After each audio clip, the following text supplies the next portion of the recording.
prise et mise en œuvre des décisions.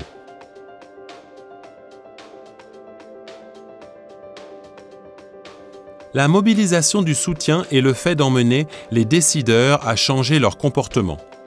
Cela peut signifier qu'ils prennent une nouvelle décision, par exemple adopter une nouvelle loi ou allouer un budget à un projet, ou ils prennent des mesures pour la mise en œuvre d'une politique, d'une loi ou d'une réglementation existante. Par exemple, pour veiller à ce que le ministère de l'Éducation mette en œuvre les mesures prévues par le plan national pour l'éducation primaire. Mettons d'abord l'accent sur la prise de décision, sur la façon dont les décisions sont prises. Échange d'idées et établissement de programmes. La prise de décision commence par une phase d'échange d'idées. Les bénéficiaires peuvent ne pas être satisfaits de la situation actuelle qui a été provoquée par une décision précédente. Ils ou d'autres personnes agissant en leur nom peuvent utiliser la recherche pour montrer les effets négatifs de cette décision. Et ils peuvent mettre la pression pour une nouvelle décision. Divers acteurs peuvent discuter des recommandations pour une nouvelle décision. Certains peuvent demander à ce que la question soit intégrée dans le programme des décideurs. C'est pourquoi l'autre nom de cette phase est la phase d'établissement du programme.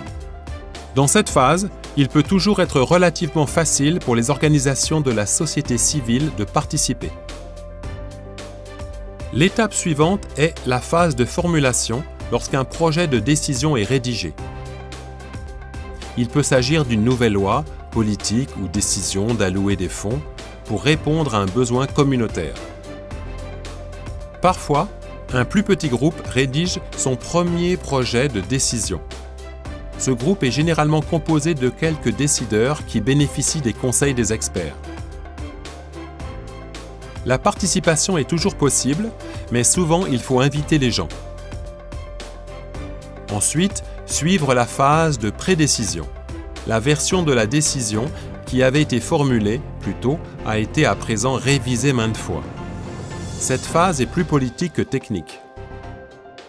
Parfois, les décideurs et leurs conseillers changent la décision qui avait été formulée plus tôt.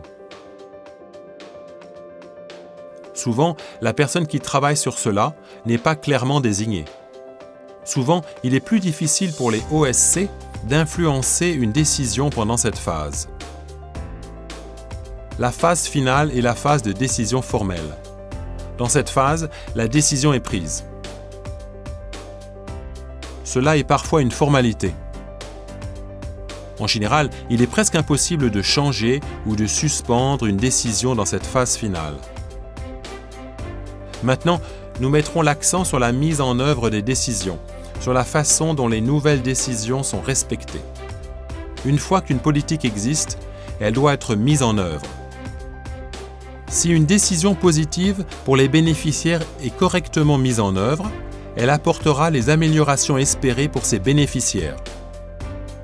Mais nous savons tous qu'un problème survient très souvent lorsque les bonnes décisions, politiques ou lois, ne sont pas bien appliquées, mises en œuvre ou appuyées avec les ressources nécessaires.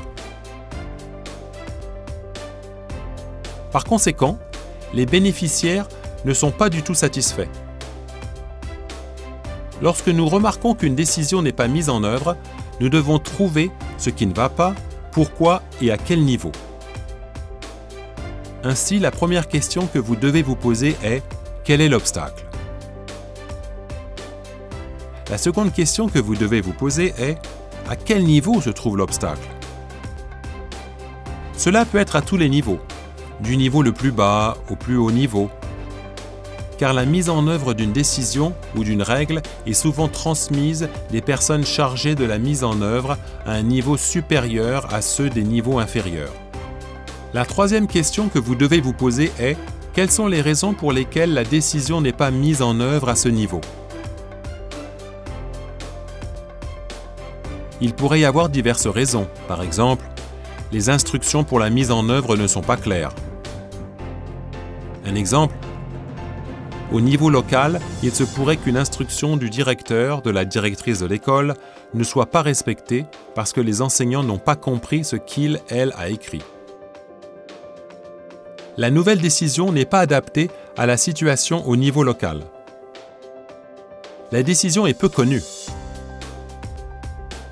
Au niveau inférieur, par exemple, il se pourrait que la politique nationale sur l'éducation ne soit pas respectée parce que les superviseurs de l'école, de la région, n'en sont pas informés.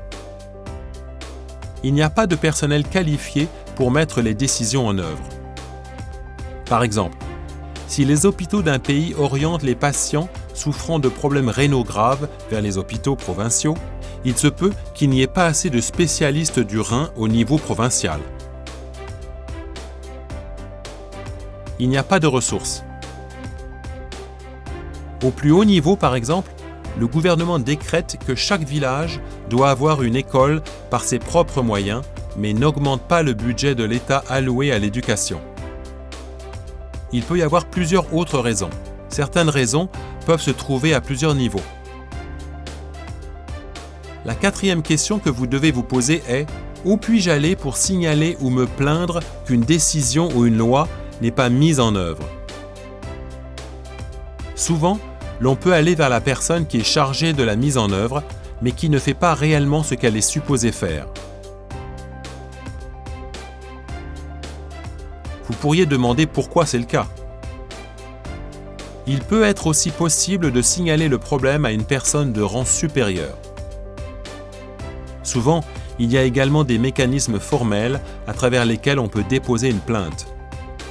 Pensez par exemple à une boîte à idées dans une entreprise, ou à soulever des questions lors de rencontres régulières entre les citoyens et le maire. La plupart des activités de mobilisation de soutien consistent à vérifier la mise en œuvre des politiques et des décisions, et à signaler les problèmes. Souvent, le fait de réclamer une mise en œuvre correcte des règles et décisions au plus haut niveau de la mise en œuvre des politiques peut considérablement améliorer une situation. Le plus important est ce qui suit. Les organisations locales ont un rôle important à jouer dans la mobilisation du soutien, surtout si vous réussissez à collaborer avec des organisations ou des réseaux plus expérimentés. Ensemble, vous pouvez mobiliser du soutien afin d'influencer les personnes chargées de la mise en œuvre des décisions et ainsi changer réellement la situation pour les bénéficiaires.